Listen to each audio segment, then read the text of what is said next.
Why did you want to come to Japan? And why Kameoka specifically? Well, since I was little, I've always been really interested in Asia. My parents always subscribed to National Geographic. And when I was little, I used to love looking at the pictures. So, of course, there's pictures from all over the world in National Geographic, but something about the ones from Asia were always more interesting to me. Maybe it was the writing, because it's so different from the way English looks. I actually used to try copying like the Japanese and Chinese characters from the instruction manuals of my toys when I was little. Another big factor, I think, was an 80s movie called The Karate Kid. This movie and its sequels got me interested more in Japan specifically and martial arts. Then when I got to high school, there was a Japanese course that I could take, so I jumped at the chance to learn Japanese. I ended up studying Japanese in high school for 4 years, and during that time I went on 2 exchange trips to Japan.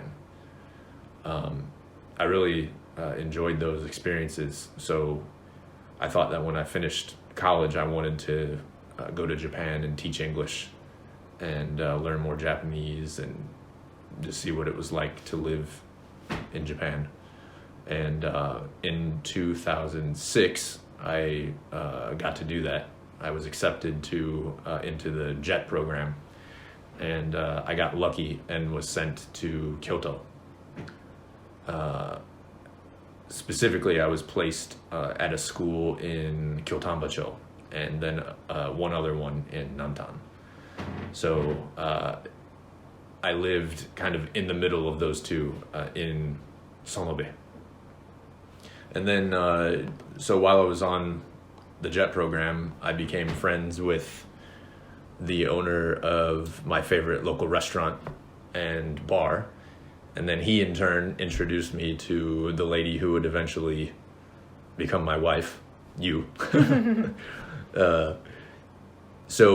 in 2008, I went back to the US because I wanted to try to get a job that was more in my degree area, international business, and moved back just at the time the Lehman shock was happening. So the timing for finding a job really couldn't have been worse. I was eventually able to get a job at an international company, but I wasn't really able to use my Japanese or really even get involved in the international side of the business at all. So, but during that time, you had joined me, of course, in America, and we had gotten married. But after about 4 years, I realized that I missed Japan, and at the time you did too. So we decided to pack up and move back to Japan.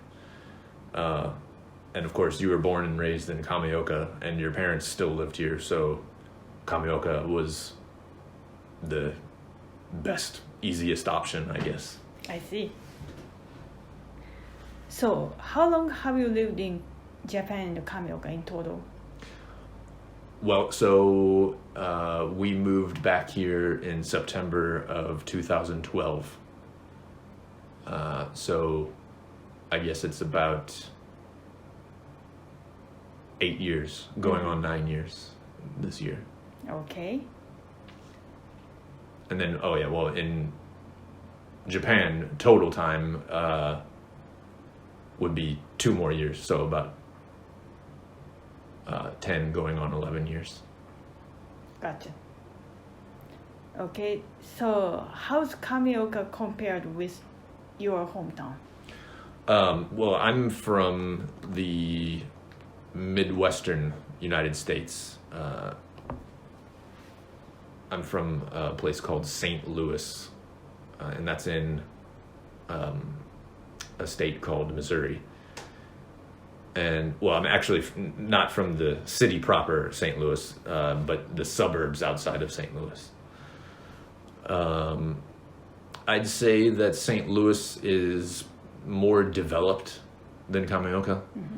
It has a bigger population and is probably a little more convenient.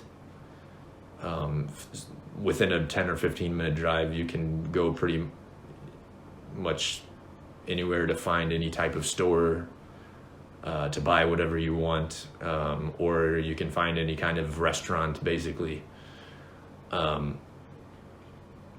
One thing that's pretty similar is that there's a lot of nature nearby, though.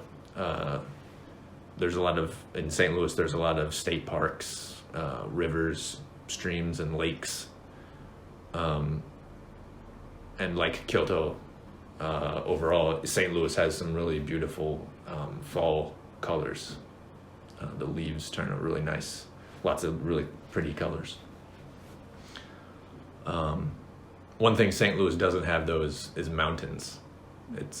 We have some, hilly areas, or some places with bluffs, but no mountains. Another big difference, I would say, is transportation. St. Louis is a totally car-based city. So people's homes are located in neighborhoods that are separated from where the businesses are. So if you want to go anywhere, you pretty much have to drive.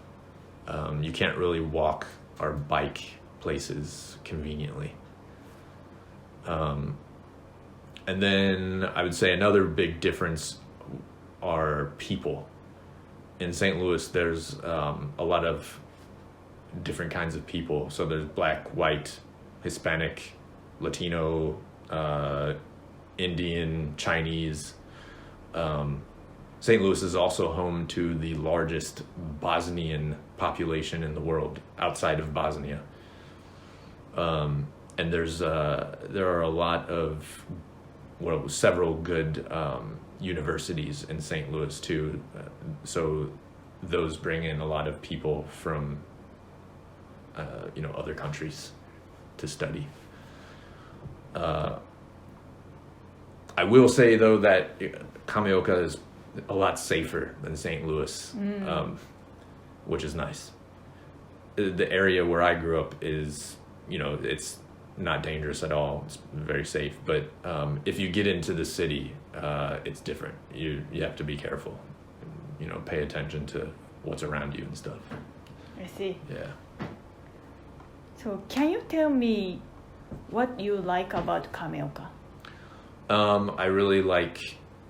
I like the outdoors. So I love the mountains and the rivers, and the farmland is nice.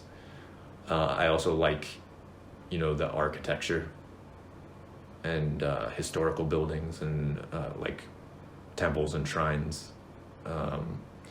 Also, I just like how Kameoka is quiet and peaceful, kind of has a laid-back atmosphere, friendly people. And it's all of that stuff while also being pretty close to Kyoto City. So if you want to, go do more city type of stuff, you can easily get to Kyoto. So now, with Corona, it's difficult to leave town. How have you been spending your time? Well, for a person like me, I think Kameoka is a great place to be during all this Corona pandemic. I like going outside and just walking around and exploring and, looking for animals and stuff. So the great thing about Kameoka for me is that it's not like Tokyo, where if you go outside, you're basically guaranteed to be around other people. Here, in Kameoka, you can go out walking in places where there's no one around. That's what I like to do. Recently I like walking around Hiei-Dan-no-cho, and I really enjoy, like looking around at the farmland, rice fields and stuff, and mountains and the old farmhouses and and then also looking for animals. yeah, when I go walking over there, I always see something interesting. I also became interested recently in oil painting, so sometimes I go over there to paint. I'm not really the type of person that needs a lot of, excitement, so avoiding going out in the city really hasn't bothered me much during the pandemic.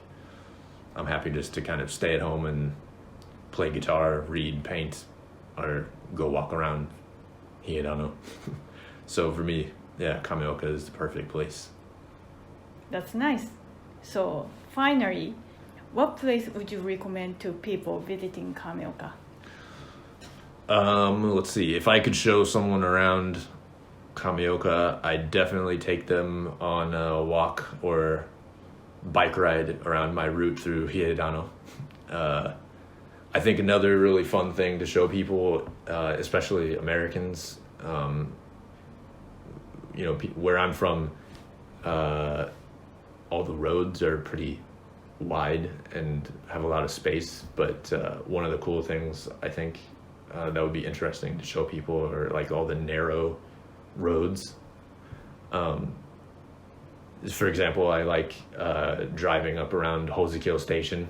Mm-hmm. They have a lot of cool, like really narrow mountain roads that's fun to drive on. Yeah, that's exciting. Yeah. Also, over there by Hosukyo, there's a nice little hiking trail along the Kiyotaki River. It's really pretty. I'd also definitely include the Hozugawa Kudari and Toroko Resha. And if it were summertime, you could go rafting on the Hozu River. Our English school has done some courses for some of the businesses here in Kameoka. And, in doing those courses, we got to meet a lot of the local business owners here in Kameoka. And I realized that there's a lot of really cool businesses here. So I would definitely include some of those in my tour. For example, Glass Studio Colore. They offer a glass blowing experience that's really fun and interesting. I would also take them to Matsunaga Gengaki. They have a father and son team that will guide you through making your own acorn-shaped bird call. I think that's a really cool souvenir to take home with you. And it's also right beside a famous shrine, Izumo Taisha, so we can go there. Let's see. Also, in Hozucho, they have Kiri Cafe, which is a neat little place to have a nice cup of coffee. Sometimes they also offer little workshops to participate in. For example, that's where I first tried oil painting with Kazunori Kamibayashi. And then speaking of Kiri, it would be cool to check out the famous Kameoka fog from Kiri no Terasu. I would also call Koji Kobayashi and see if he could take us on a bike tour or a rafting tour. Yeah, there's tons of stuff to do around here if you like the outdoors.